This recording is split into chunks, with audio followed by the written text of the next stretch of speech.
Bonjour, bonjour, soyez les bienvenus. Je suis tout ému de vous raconter ces souvenirs et de remuer le passé, car il faut dire que le destin a vraiment fait voir de toutes les couleurs à mon pauvre petit cœur. D'artichaut, je vous l'accorde.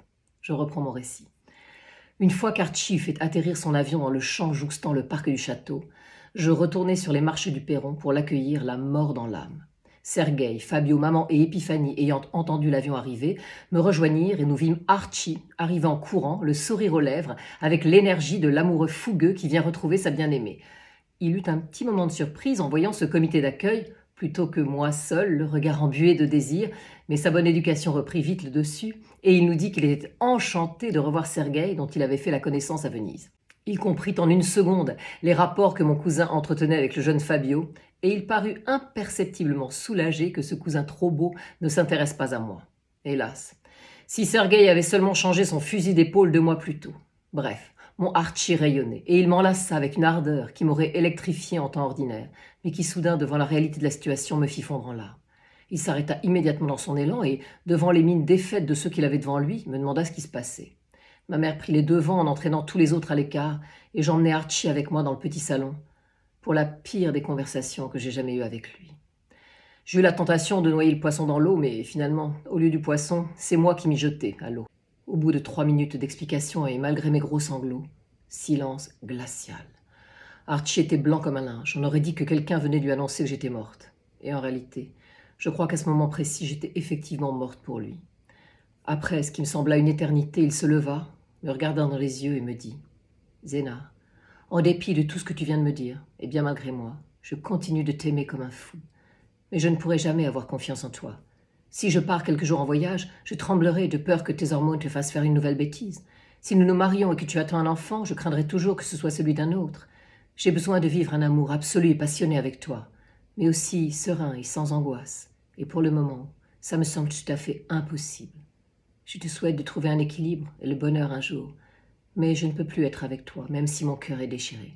Adieu, Zéna. » J'abandonnai alors toute dignité, je me jetai à ses pieds en le suppliant de m'accorder une dernière chance, mais je savais que c'était vain. Et il partit sans se retourner, me laissant telle une flaque au milieu de mes larmes. Je restai à terre jusqu'à ce que j'entende son avion redécoller, puis ma mère vint me relever et me prit dans ses bras pour essayer d'apaiser ma peine, qui bien sûr n'était pas apaisable.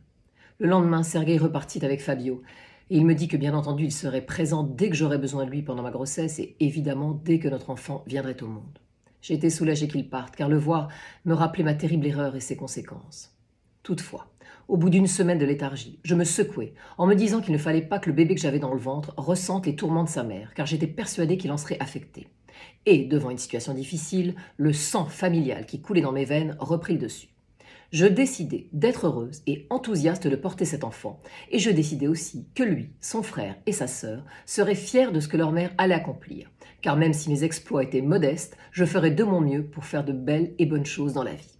Je repris donc le collier comme une folle pour mener à bien la comédie musicale que je montais avec le Chœur des Lumières, bien décidé à gagner ce concours dont le premier prix était une semaine à l'affiche du Théâtre des Folies Bergères à Paris, pour le spectacle qui remporterait la compétition. Les répétitions se poursuivirent donc à un rythme plus que soutenu, chacun étant gagné à la fois par la fièvre de la scène et par l'adrénaline de la compétition.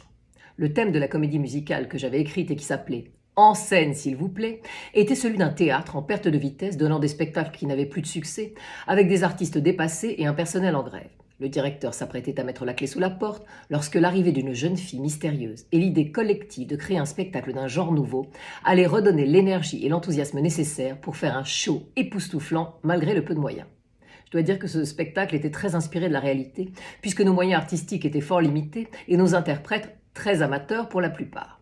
Nous devions donc pallier à tout cela par un regain de créativité et de travail tout en gérant au mieux les égos des uns et des autres.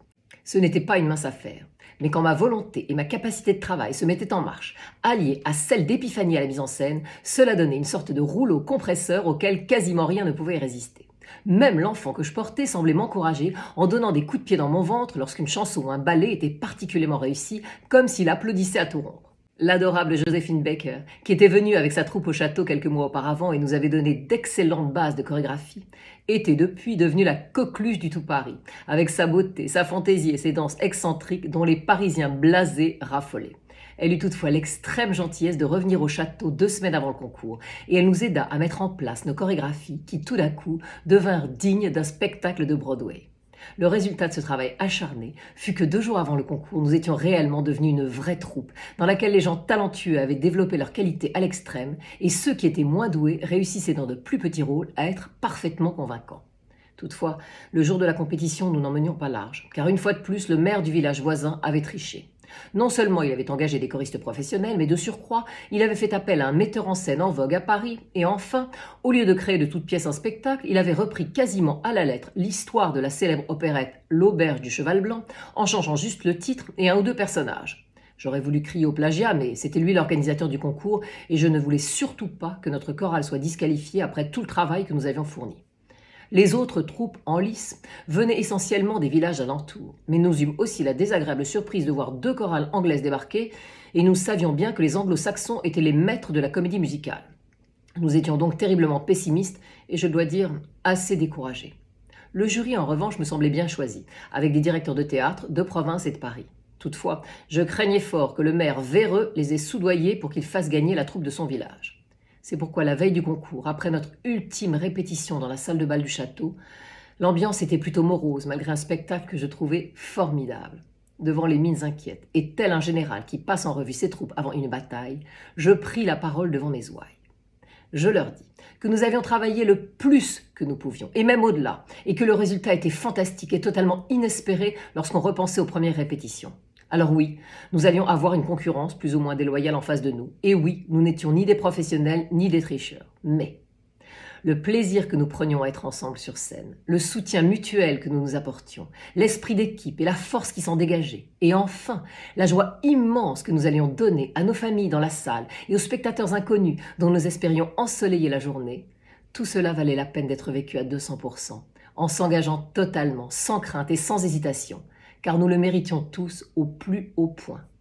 Ce discours venu du fond de mon cœur souleva d'un coup un enthousiasme incroyable, et c'est presque une armée qui prit d'assaut la scène le lendemain pour le concours.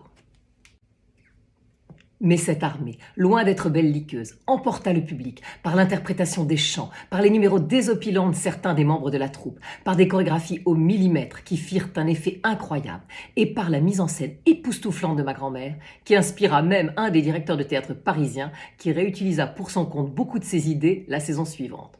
Nous gagnâmes le premier prix haut la main. Ce fut l'hystérie et le bonheur collectif. Tout le monde sautait, hurlait, pleurait. Mon bébé me labourait le ventre et ma grand-mère avait rajeuni de 30 ans. Nous avions gagné ce concours tant préparé. Et surtout, nous aurions cette chance inouïe de nous produire sur l'une des plus fameuses scènes parisiennes en octobre, les Folies Bergères. Ce soir-là, lorsque je m'écroulais sur mon lit, un sentiment de plénitude m'envahit. J'avais réussi à mettre sur pied quelque chose qui avait rendu toute ma troupe heureuse, ainsi que des centaines de spectateurs dans la salle. Tout ça était sorti de mon imagination, et avec l'aide d'Épiphanie, de Joséphine Baker et de tous les talents réunis sur scène, la bulle éphémère et magique qu'était un spectacle avait vu le jour et continuait d'enchanter nos esprits longtemps après que le rideau soit tombé. Et cela, en dépit de tout le reste, emplissait mon cœur de bonheur. Une fois le concours et la Saint-Jean passés, hors de question de s'endormir car le prochain grand événement approchait. C'était le mariage de ma mère et de Mike Mitchell 1 mois plus tard en juillet, et tout le château et le village furent de nouveau sur le pied de guerre.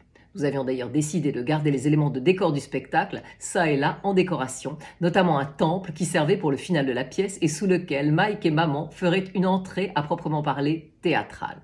Ils étaient adorables à voir tous les deux, et j'étais profondément heureuse pour ma mère. J'eus un petit pincement au cœur lorsque Flora me demanda quand est-ce que j'allais me marier avec le monsieur qui s'appelait Archie, et si c'était lui, le papa du bébé qui poussait dans mon ventre. J'étais jusque-là restée un petit peu floue, même si j'avais annoncé à mes enfants, lorsque mon ventre commençait à s'arrondir quelques semaines auparavant, qu'ils auraient bientôt un petit frère ou une petite sœur. Je me demandais là encore comment expliquer à une petite fille de 6 ans et demi que le père de mon bébé n'était pas l'homme que je lui avais présenté comme mon amoureux peu de temps auparavant, mais le cousin Sergueï, celui-là même qui était amoureux d'un autre garçon.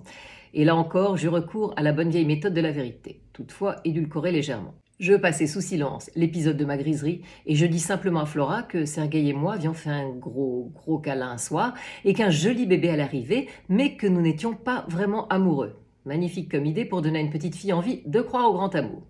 Quant à Archie, je choisis de dire que pour l'instant il avait beaucoup de travail dans son pays, mais qu'il reviendrait nous voir un de ces jours. Si seulement. Heureusement, le mariage de Mike et maman fut une fête merveilleuse à tous les égards, qui mit du baume sur les cœurs et nous rendit profondément heureux. Le mois de juillet 1926 était beau, et les gens étaient heureux et confiants en l'avenir. Le château, quant à lui, jouait vraiment le rôle imaginé par mon grand-père de havre de paix et de joie, fédérateur pour tous les gens du village. De surcroît, les deux mariés ne suscitaient que la sympathie et l'admiration, notamment ma mère qui, en fourreau de sirène, tout en dentelle blanche, portait parfaitement son prénom Ondine, ravissante et juvénile pour l'éternité. 3 mois après cette journée magique, toute la troupe du Chœur des Lumières foulait religieusement pour la première fois les planches de la scène des Folies Bergères. Étant dans mon dernier mois de grossesse, j'avais laissé mon rôle à une amie française de Joséphine Baker qui débutait sur scène mais avait un talent fou. Le spectacle eut un formidable succès. À mon grand étonnement, même le public parisien dédaigneux lui fit un bel accueil. Le directeur des Folies Bergères nous proposa d'ailleurs de le laisser à l'affiche plus longtemps. Mais tous les participants étaient des amateurs qui avaient un métier par ailleurs et des familles, et les sacrifices qu'ils avaient déjà faits pour participer à cette incroyable aventure ne leur permettaient absolument pas de la prolonger.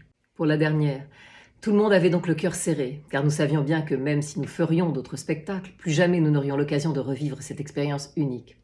Ils donnèrent donc tous ce soir-là le meilleur d'eux-mêmes, et lorsque vint mon tour de venir saluer, en tant qu'auteur de la pièce, devant une salle debout applaudissant à tout rompre, je perdis les os sur la scène des Folies Bergères.